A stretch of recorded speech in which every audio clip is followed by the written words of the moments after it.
jangan bilang nama. Aku takut nanti dia bisa marah-marah.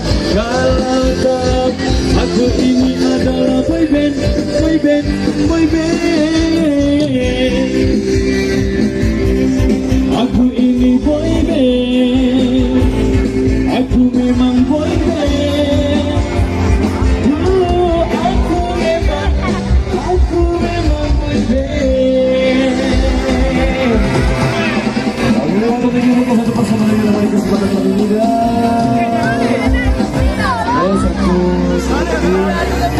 untuk menutup perjumpaan di kesempatan kali ini dikembali ke sini-sini sasaran. Oh, garam Cina. Baik, satu permintaan dari rekan